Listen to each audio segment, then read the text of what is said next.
الہاکم التکاثر حتی زرتم المقابر۔ اللہ تعالیٰ بیان فرماتا ہے کہ تم لوگوں کو زیادہ سے زیادہ ایک دوسرے سے بڑھ کر دنیا کمانے کی دھن نے غفلت میں ڈال رکھا ہے۔ یہ بات بالکل درست معلوم ہوتی ہے۔ انسان اس کوشش میں لگا رہتا ہے کہ معیار زندگی کو کس طرح بلند کیا جائے، اپنی زندگی کو مزید کس طرح بہتر بنایا جائے۔ اللہ تعالیٰ بیان فرماتا ہے کہ اگر اس روش کے انجام سے تم خبردار ہوتے تو تمہارا یہ طرز عمل نہ ہوتا، اور تمہیں معلوم بھی ہو جائے گا، حتی زرتم المقابر، تمہیں اندازہ ہو جائے گا جب موت تم پر آ جائے گی، جب تمہاری آنکھیں بند ہو جائیں گی تو تمہیں معلوم ہو جائے گا کہ میں دنیا میں جو یہ کر رہا تھا یہ بہت غلط کر رہا تھا۔ اللہ تعالیٰ مزید آگے فرماتا ہے کلا سوف تعلمون ثم کلا سوف تعلمون، ہرگز نہیں، عنقریب تم کو معلوم ہو جائے گا، اور پھر سن لو، عنقریب، ہرگز ایسا نہیں ہے، تمہیں معلوم ہو جائے گا۔ یعنی مرتے ہی یہ حقیقت کھل جائے گی کہ دنیا میں ایک دوسرے سے آگے بڑھنا کامیابی نہیں ہے، اصل کامیابی آخرت کی کامیابی ہے۔ اللہ تعالیٰ مزید آگے فرماتا ہے کلا لو تعلمون علم الیقین، اگر یقینی علم کی حیثیت سے تم اس روش کے انجام کو جانتے ہوتے تو تمہارا یہ طرز عمل ایسا نہ ہوتا، تمہاری ساری بھاگ دوڑ دنیا کے لیے نہ ہوتی، تم اپنی آخرت کے لیے بھی بہت کچھ کرتے۔ یعنی ہم اپنی آخرت پر ایمان تو رکھتے ہیں لیکن اس کا ریفلیکشن نہ ہمارے عمل میں نظر آ رہا ہے نہ ہمارے ایمان میں نظر آ رہا ہے۔ ہم اپنے ایمان کی بھی اصلاح نہیں کر رہے ہیں اور اپنے عمل کی بھی اصلاح نہیں کر رہے ہیں۔ کہنے کو ہم اپنی آخرت پر ایمان تو رکھتے ہیں لیکن ہم جھوٹ بھی بولتے ہیں، زنا بھی کرتے ہیں، کم بھی تولتے ہیں، اور ایسی کوئی معاشرتی برائی نہیں ہے جو ہمارے معاشرے میں نہ ہو، جو ہم میں نہ ہو۔ ایسا معلوم ہوتا ہے کہ ہماری زندگیاں لا یؤمنون بالآخرہ کی عملی تفسیر بن گئی ہو۔ اللہ تعالیٰ مزید فرماتا ہے اور اس قسم کے لوگوں کو وارننگ دیتا ہے جو اپنی آخرت کی فکر نہیں کرتے ہیں۔ اللہ تعالیٰ بیان فرماتا ہے لَتَرَوُنَّ الْجَحِيمَ ثُمَّ لَتَرَوُنَّهَا عَيْنَ الْيَقِينِ، اللہ تعالیٰ بیان فرماتا ہے کہ یقین کر لو، تم اس جہنم کو دیکھ کر رہو گے، اور پھر سن لو، تم یقین کے ساتھ دیکھ لو گے اس جہنم کو، تمہیں یہ اندازہ ہو جائے گا کہ میرا یہ طرز عمل دنیا میں ٹھیک نہیں تھا۔ اللہ تعالیٰ مزید فرماتا ہے ثم لتسألن یومئذ عن النعیم، اور پھر اس دن وہ نعمتیں جو آپ کو دی گئی تھی ان کے متعلق پوچھا جائے گا۔ اللہ تعالیٰ ہمیں یہ بتا رہے ہیں کہ آپ کو اپنی موت کی فکر کرنی چاہیے، بعد میں پچھتاوا کام نہیں آئے گا۔ اللہ تعالیٰ بیان فرماتا ہے سورہ مومنون سورہ نمبر 23 اور آیت نمبر 99 میں حتیٰ اذا جاء احدهم الموت قال رب ارجعون، اور جب تم میں سے کسی پر موت واقع ہو جاتی ہے تو وہ کہتا ہے رب ارجعون، اے رب مجھے واپس بھیج دے، مجھے واپس بھیج دے، لعلی اعمل صالحا فیما ترکت، تاکہ جس دنیا کو میں چھوڑ آیا ہوں اس دنیا میں نیک عمل کر لوں۔ اسے یہ احساس ہو جائے گا کہ میرا یہ طرز عمل دنیا میں ٹھیک نہیں تھا، اس لیے وہ اس خواہش کا اظہار کرے گا کہ مجھے واپس دنیا میں بھیج دیا جائے۔ اللہ تعالیٰ جواب دیں گے کلا، ہرگز ایسا نہیں ہو سکتا، کلا انہا کلمۃ ہوا قائلہا، یہ تو تمہاری ایک بات ہے اور جو تم اسے کر رہے ہو، اب تم ادھر ہی رہو گے، تم دنیا میں واپس نہیں جا سکتے ہو۔ وَمِن وَرَائِهِمْ بَرْزَخٌ إِلَى يَوْمِ يَبْعَثُونَ، اور ان سب مرنے والوں کے پیچھے ایک برزخ حائل ہے دوسری زندگی تک، یعنی دوسری زندگی تک اب تمہیں یہی رہنا ہے، تم باہر نہیں جا سکتے ہو۔ مزید یہ فرمایا گیا ہے فَإِذَا نُفِخَ فِي الصُّورِ فَلَا أَنْسَبَ بَيْنَهُمْ يَوْمَئِذٍ وَلَا يَتَسَاءَلُونَ، اور جب سور میں پھونک ماری جائے گی تو سارے رشتے ختم ہو جائیں گے اور ایک دوسرے کو نہیں پوچھیں گے۔ آپ اس پر ذرا غور کریں، کیسا عالم ہوگا یہ کہ باپ بیٹے کے متعلق نہیں پوچھے گا، بیٹا باپ کے متعلق نہیں پوچھے گا، دوست دوست کے متعلق نہیں پوچھے گا، کوئی کسی کا رشتہ دار نہیں ہوگا، ہر کوئی اپنے غم میں مگن ہوگا، اپنی آپ کو بچانے کے لیے سب کچھ کرے گا، پریشان ہوگا کہ میں بچ جاؤں، باقی ساری دنیا جہنم میں جائے، صرف میں بچ جاؤں۔ یوم یفر المرء من اخیہ و امہ و ابیہ و صاحبتہ و بنیہ، اللہ تعالیٰ اس دن کا نقشہ بتا رہے ہیں کہ اس دن کیا ہوگا۔ اس دن ایک بندہ اپنے بھائی سے دور بھاگے گا،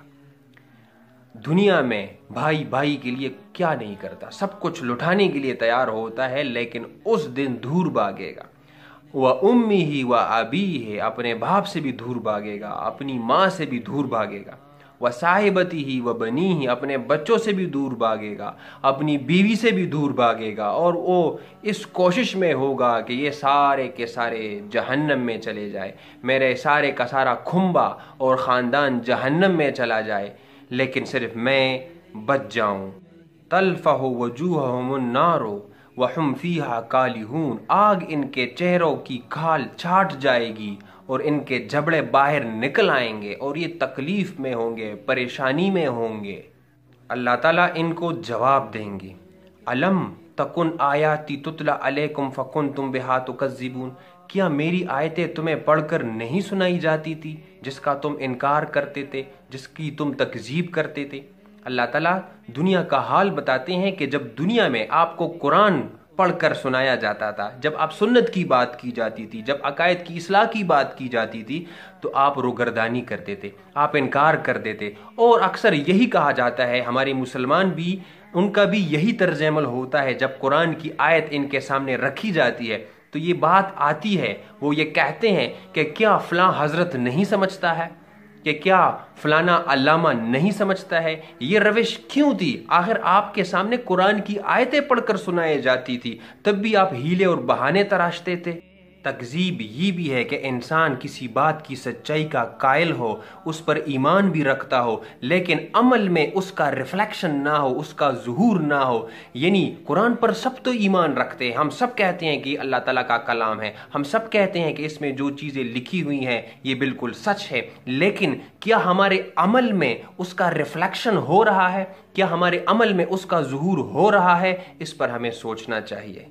اللہ تعالیٰ مزید کہیں گے، یہی رہو ولا تکلمونی، اور مجھ سے بات نہ کرو۔ اللہ تعالیٰ ان سے ناراضگی کا اظہار کریں گے اور کہیں گے کہ پڑے رہو اس جہنم میں، اور مجھ سے ایک لفظ نہ کہو، مجھ سے بات نہ کرو۔ اللہ تعالیٰ ان کی کیفیت بیان کرتا ہے۔ اللہ تعالیٰ بیان فرماتا ہے سورہ احزاب سورہ نمبر 21 اور آیت نمبر 66 میں، یوم تقلب وجوہہم فی النار یقولون یا لیتنا اطعنا اللہ واطعنا الرسول، اور جب آگ میں ان کے چہرے الٹ پلٹ کیے جائیں گے تو پکار اٹھیں گے، اے کاش ہم نے اللہ کی بات مان لی ہوتی، اے کاش ہم نے قرآن کی بات مان لی ہوتی، اے کاش ہم نے رسول اللہ صلی اللہ علیہ وآلہ وسلم کی اطاعت اختیار کر لی ہوتی، اے کاش ہم نبی کریم صلی اللہ علیہ وآلہ وسلم کی سنت کو اپناتے۔ اور وہ مزید کہیں گے، وَقَالُوا رَبَّنَا إِنَّا أَطَعْنَا سَادَتَنَا وَكُبَرَاءَنَا، ہم نے اپنے بزرگوں کی اور بڑوں کی باتیں مان لی تھی۔ ہمیں جب کوئی قرآن کی آیت پیش کرتا تھا تو ہم یہی کہتے تھے، نہیں، ہم اپنی بزرگوں کی بات مانیں گے، ہم نے ان کی بات کو اہمیت دینی ہے، ہم قرآن کی بات کو اہمیت نہیں دیتے تھے۔ اے کاش ہم قرآن کو اہمیت دیتے، اے کاش ہم رسول اللہ صلی اللہ علیہ وآلہ وسلم کی سنت کو اہمیت دیتے۔ تو یہ ان کی کیفیت بیان کی جا رہی ہے، وہ یہ تمنا کریں گے، آرزو کریں گے کہ ہم واپس چلے جائیں، ہم اللہ کی بھی اطاعت کریں اور اس کی رسول کی بھی اطاعت کریں۔ تو آئیں میرے مسلمان بھائیوں کہ یہ وعدہ کریں، کہ یہ عہد کریں کہ ہم اپنی موت کی تیاری کریں گے، کہ ہم اپنی آخرت کی فکر کریں گے اور خود اپنے ساتھ مخلص ہوں گے اور اپنے آپ کے ساتھ محبت کریں گے۔ اپنے آپ کے ساتھ محبت کرنے کا مطلب یہ ہے کہ خود کو جہنم کی آگ سے بچائیں، اور خود کو جہنم کی آگ سے کیسے بچائیں گے؟ وہ اس طرح کہ اپنے ایمان اور عمل پر غور و فکر کریں گے، ایمان لائیں گے، ایمان اس طرح لائیں گے جس میں شرک نہ ہو، جس میں نمود نہ ہو، جس میں ریا نہ ہو، یعنی بالکل توحید کے مطابق ہو، اور عمل ایسا ہو جو صالح ہو، جس میں بدعت نہ ہو، تو ہم اس دنیا میں کامیاب ہو سکتے ہیں۔ یہ دو چیزیں انتہائی اہم ہیں۔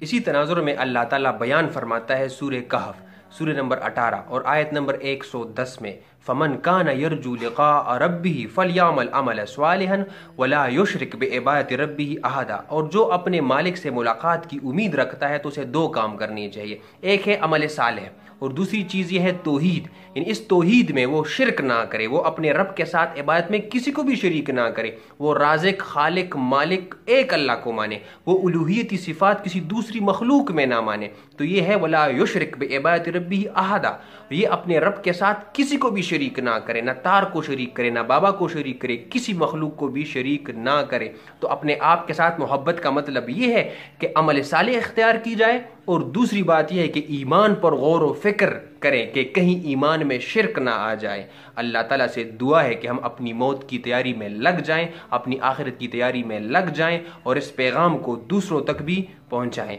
وما علینا الا البلاغ۔